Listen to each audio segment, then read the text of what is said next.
hai que entender o auxe, o ascenso de Age, non? Manuel comentaba ben, é verdad que daquel Foro Social Galego dous dos membros do Consello Coordinador do Foro son diputados, Ron e Beiras, non? Pero non só eso, eu outro día pensando naquelas 30, 40 personas que máis ou menos eran activas en torno ao Foro Social e que o dinamizaran, pois seguramente un 90% está en torno a Age, ou ben en algún dos seus partidos, ou ben na participación que queren directamente con Age, non? E isto nace como unha terceira cosa ao redor desta reflexión, que é a seguinte: eu creo que Age, nese sentido, se parece moito aos movimentos sociais, en que, bueno, nos estudios dos movimentos sociales máis contemporáneos, os que fai de Laporte e Diani, se reconocen movimentos sociales por tres cousas, fundamentalmente por tres cousas. A primeira é que crea un discurso de enfrentamento co poder. Eso tamén o fixo Age, é dicir, recordades que a campaña de Age era moi hai que paralos, hai que votalos, hai que paralos, estes son os nosos enemigos, é dicir, construir claramente o enemigo sin distorsiones. Ese era o enemigo sin distorsiones.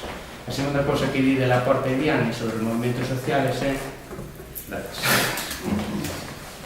que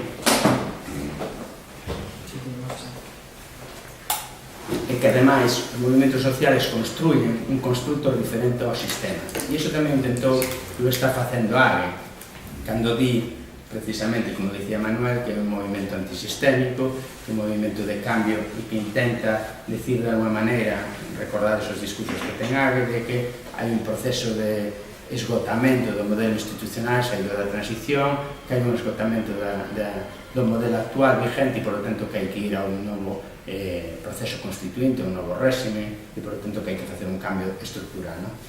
Pero, de Laporte e Diani, di unha terceira característica dos movimentos sociales que aquí é onde está o problema de Age, desde o meu punto de vista.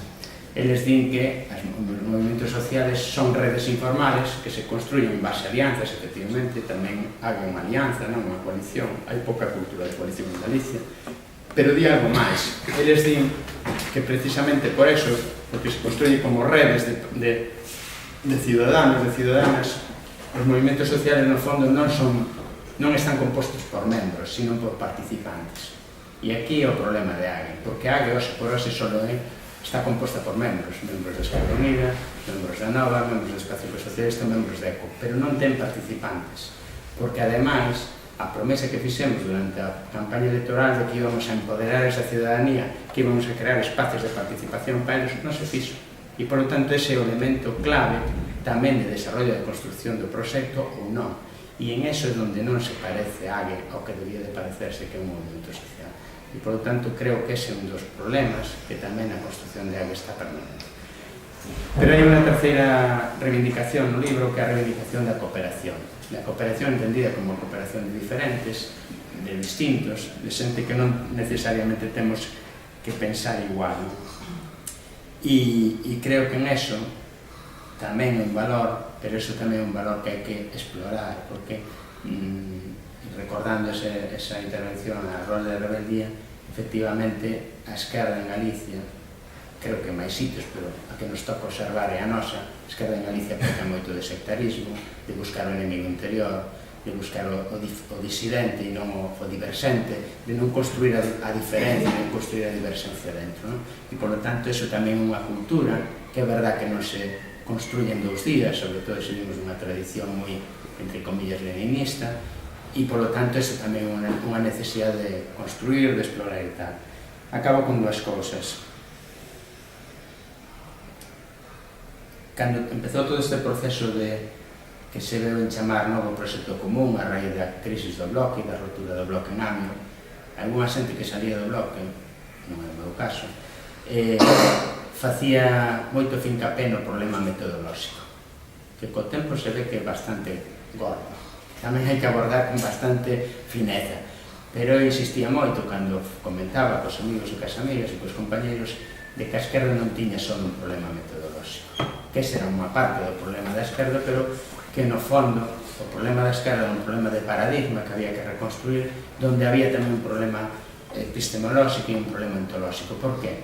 porque eu entendía que a crisis do bloque non é unha crisis só que afectaba, e digo do bloque porque foi a que permitiu liberar de alguma maneira enerxías que agora permiten construir o proxecto AVE, que senón sería moito máis complicado, pero que de alguma maneira epistemolóxico, porque a crise da esquerda nin era unha crise de 10 anos solamente, como algúns creen, e máis, eu son dos que cree que a esquerda está en crise hai 150 anos, pero estes anos daría por un debate moi profundo, pero que en todo caso había así unha crise de paradigma en dous aspectos. Primeiro, no modelo de construcción da esquerda, e viñamos dunha esquerda comunista, socialdemocracia, moi corporativa, moi industrialista, moi eurocentrista, e, por lo tanto, ese tamén era un paradigma que había que rachar, pero tamén outro paradigma, o paradigma da división nacionalista e non nacionalista, que ao final era un paradigma agotado e que tamén había que cuestionar, e que moita xente en ese momento non cuestionaba, simplemente se iba do bloque pola falta de oxígeno, pola falta de libertad, pola situación de falta de convivencia interna, un problema metodolóxico, pero non se acababan de replantexar que había tamén un problema de paradigma. E quizás en eso tamén estemos onde estamos, porque moita xente ainda non fixo esa reflexión que tiña que ter feito anteriormente e que agora lle colla contrapé dos acontecimentos, non? E tamén era un problema, como decía antes, ontolóxico, porque no fondo tamén era reconocer que o suxeto de cambio, o que chamamos normalmente os traballadores, a clase obrera, cambiara. É dicir, non era xa esas grandes empresas onde estaban os traballadores ali concienciados, sino que íbamos a un sector social de cambio moi plural, moi poliédrico, onde había xente no paro, xente traballando desde a súa casa, xente de traballo discontinuo, xente incluso que montaba as súas autoempresas para salir adiante, e que, por lo tanto, en toda esa pluralidade había que saber traballar as novas realidades, os novos hábitos, non? Vou mencionar, porque está Manuel un artículo, porque é verdad, nunca me chamaban tenaz, como era tenaz, empecinado, teimudo, non é? É verdad que eu sempre tuve en dúas teimas, construir, a mí me gustaba sempre que houbera unha esquerda plural, pero tamén que houbera un espacio donde eu me identificaba ideolóxicamente, non? Que, como sabedes, os que me conocedes, eu do socialismo, que levo con esa matraca de 12 anos, non? E é verdad, recordo, un pouco antes do 15M, en un dos artículos que sale aquí, que Manuel me pedira que fixera, creo que é o único artículo así, a petición, que fixera un artículo para Termundo, para Galicia Hoxe, sobre que se era necesario un socialismo galego, algo así. Eu lle fixen, e eu tiña a sensación, porque sempre me dicía xente, dicía, bueno, o socialismo non existe, eso é un rollo que só lo falas ti, Galicia nadie máis, eso. Eu tiña esa sensación, esa asumida que eso era unha ideoloxía rara, unha cultura política rara da que non falaba nada máis, inda que a mí me gustaba, precisamente porque eu coincido moito con Sousa Santos neso, de que a esquerda se adjetivizara moito e se sustantivizara pouco, é dicir, levaba moitos anos añadindo o término socialismo de todo, socialismo democrático, socialismo non sei que, agora creo que hasta falan de socialismo republicano. El socialismo con adjetivos, pum, pum, pum, pum, pum. Pero, e ao mellor o importante non é adjetivizar, sino buscar outro sustantivo na medida en que o anterior sustantivo está esgotado.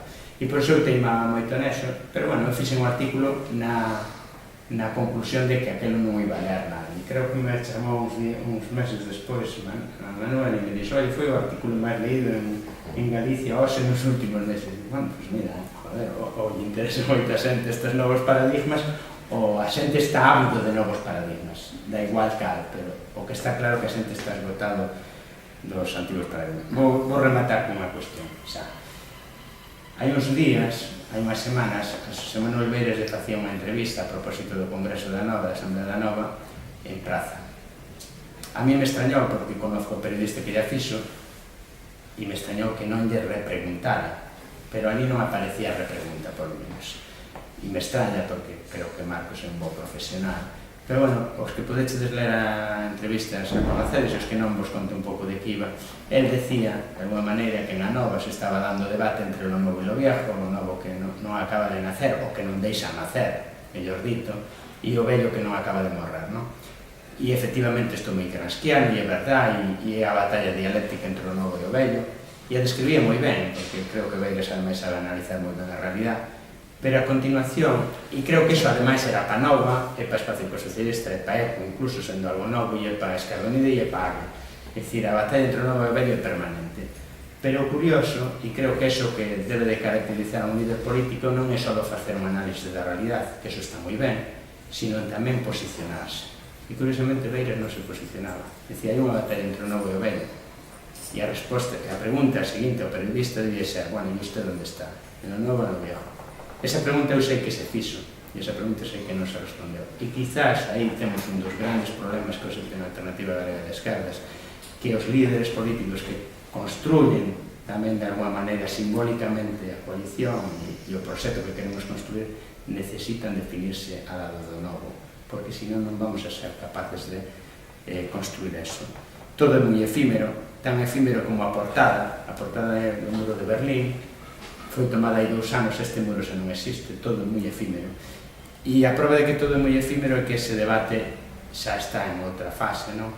E eu creo que tamén necesitamos non perder a esperanza de que as enerxías liberadas non van volver atrás e que efectivamente os debates hai que darlos, pero en todo caso hai que seguir construindo, non? E creo que corresponde aos que teñen responsabilidades en área a construir ese proceso participativo de nova cultura política. O día que se celebraba a Asamblea de Hague, o día que se celebraba... Vale, nos dixo que podíamos estar 10 minutos máis. Sí. Vale. O día que se construía, o día que se celebraba a Asamblea de Hague, un amigo, un compañeiro, me chamou e me dixo, cambia o título do libro. Pon Deconstruindo a Esquerda. Unha broma, non? Pero eu non cambiaría o título do libro, pero sí que en todo caso, se hubiera que facer unha segunda parte do libro, o subtítulo debía ser do NPC ao NCP, do novo proxecto común á nova cultura política. E creo que neso estamos, ou neso debíamos de estar. E nada máis, e perdonado.